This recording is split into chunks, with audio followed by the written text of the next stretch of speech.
Brew, do you think Lamar can steal the MVP if he has a tremendous performance? He can. I don't think he will. I think a lot of the voters do want to give it to Josh. And I'm not mad about this. But I do think a lot of voters feel like, look, this is Josh's year. Sure, it could go either way, but he hasn't gotten one. Lamar's gotten two. This is Josh's year. I don't think they'll really punish him for losing, for not playing this game. Now, correct me if I'm wrong, Nick. If he goes out there and takes a snap or maybe plays the first possession, throws for no yardage, his average yards per game goes down to what, like 219? You're talking about Josh Allen? Yeah, for Josh sure. Allen. I mean, his stats will. There's already just a huge gap between him and the Lamar. yards per game stats. Yeah, it's going to drop. Not a big hit, a 4%. It'll go from about 233, which isn't great already, to 219. Yeah, so this may be a stupid question, but even if he hands the ball off, doesn't matter. He played. He played. Once you play, it's a game. Exactly right. So now it's 17 games versus 16. And here's the other thing. Again, I will give Lamar a 25, which maybe you think is high, 25 to 30% chance of becoming the MVP with a great game, obviously. And here's why. This is a meaningful game. I get it since Cleveland's not playing anybody, but still, it's a meaningful game for the division title. And remember, Lamar is second all-time single-season passer rating. Aaron Rodgers has the record at 122.5. Lamar is 121.6. So what if he breaks that record? He had a 140-something passer rating last week. So let's say he breaks that record. You can play a half if you're really efficient, have a couple touchdowns, no picks. You could break that. You could have a high passer rating and break that record. Secondly, Lamar only needs 45 yards passing to become the first player ever with 4,000 pass yards and 800 rush yards, which he already has. Which, by the way, the only reason, and this isn't to neg Lamar, that exists is because amazingly Lamar's never thrown for 4,000. Right. You know what I mean? He's run for 800 plus a bunch of times. He's never had which is shocking actually, that he's never had a 4,000 yard passing season. I don't think he's been that close. I think it was 3,600 maybe. His first year was his highest, which was 3,600. But go ahead. And then here's the last thing, he could end up being the first player ever with 40 or 4,000 passing yards, 40 passing touchdowns, and like fewer than four or fewer interceptions. My point is just, I get that these are sometimes kind of weird records, but still, he could become a lot of firsts. And what did we talk about, Josh? Oh, the first to throw, have 6 touchdowns, 3 passing, 3 rushing, receiving, rushing, passing, all that. So I'm just saying So if it's open for Lamar, it should be open for the 2 quarterbacks in the game we just discussed. And it seems not to be. Yep. And I am not at all trying to downplay Lamar's season, but all of the record stuff, as far as the passing numbers, records, it really is, he is having an all-time year touchdown interception ratio. Yes. That's the start and the end of it. And people be like, well, what about passer rating? That is half of your passer rating. Passer rating is yards per attempt, completion percentage, and then touchdown percentage, interception percentage. So, 2 of those 4 categories, touchdown interception ratio. I don't look at, and again, people can say this is unfair. I don't look at this year from Lamar as one of the great passing seasons that we've seen. I look at that Mahomes, Rodgers, Breeze, Brady, all in the last decade have had years to me that I'm like, oh, that's better. Now you can argue Burrow's better this year. I wouldn't, but you certainly as many interceptions. You could. And so that's kind of what I'm saying. And again, I'm not trying to take away from what Lamar's done. I just think the touchdown interception ratio number is so amazing, and he earned that.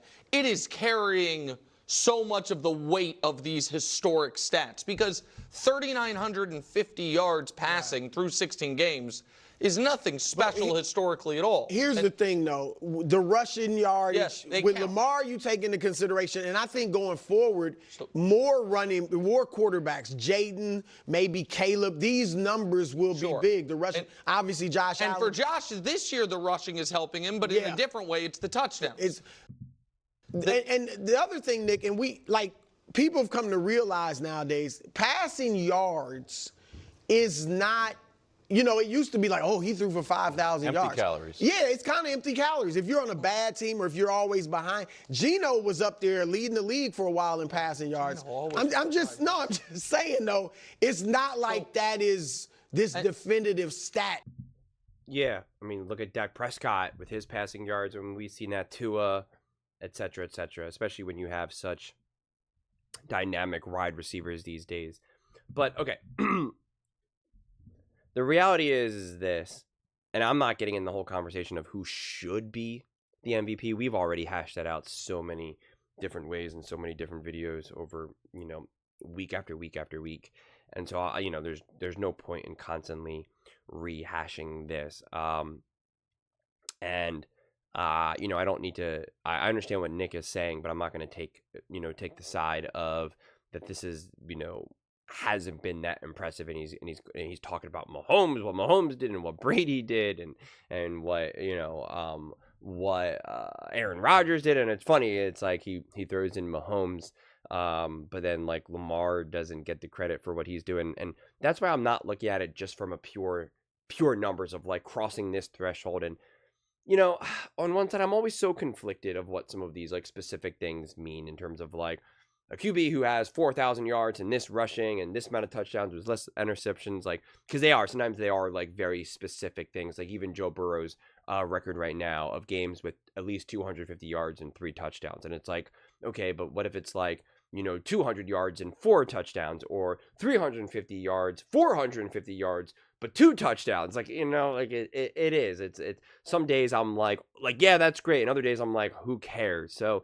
it depends on the mood that I'm in, honestly. You know, truly, I float around with when I think those things are cool and when they're not.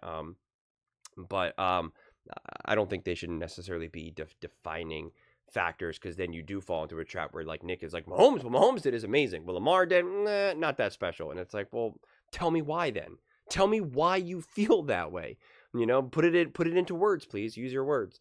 And so, again, the reality of this is, and this is nothing against Lamar by any stretch of the imagination. I've done nothing but praise him and defend him this season. But I don't think there's any, like, if Josh Allen is legitimately the leader, again, whether you think he should be or not, that's irrelevant for this specific conversation. I'm failing to see what Lamar can do against the Cleveland Browns in a game that they're favored by 20. I just don't see, unless Lamar really does something that we've just never seen. But even then, I think they're just going to see it as like, well, he's playing against, you know, practice squad dudes or like that. You know, like if he did something outrageous, like threw for like 700 yards and rushed for 200. Like, I'm trying to think of something like truly, utterly extreme that you're just like, what the heck was that? I still think like it wouldn't matter because of who they're playing against. And this game is seemingly meaningless. No one actually sees the Browns having any chance to beat the Ravens. And, you know, even if Lamar kind of plays great, I just don't know how it would land to voters. And this is actually, the NFL is so great, but this is what they mess this up, and they need to reevaluate. They keep trying to put these types of games at the end of the season. They're hoping that they're going to have more games like the Minnesota Vikings and Lions, and it's not the way it shapes up.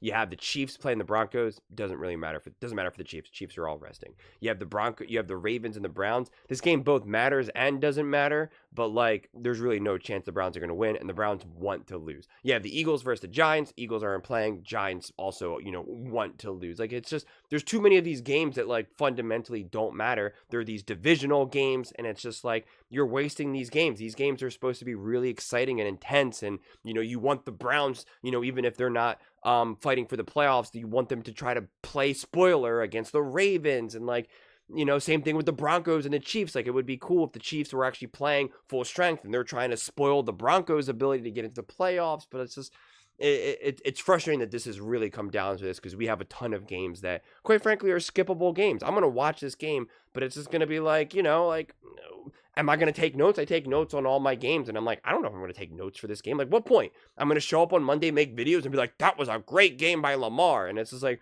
I hope it was a great game by Lamar. Like, it better be a great game by Lamar. You know, the Ravens better win convincingly. Like, this isn't going to tell me anything about the Ravens. I mean, The only way it could is if the Ravens lose. Then I would be like, I don't know who the Ravens are anymore. Like, and that's a different discussion entirely. And, because of all those things, it's just, I'm failing to see how Lamar would then be able to do anything that would convince voters that he should be the MVP. And again, I already know people are still going to comment in this way where they're like, Lamar should be the MVP. Like, that's not the discussion for this video, for this conversation. The discussion is, Josh Allen's winning.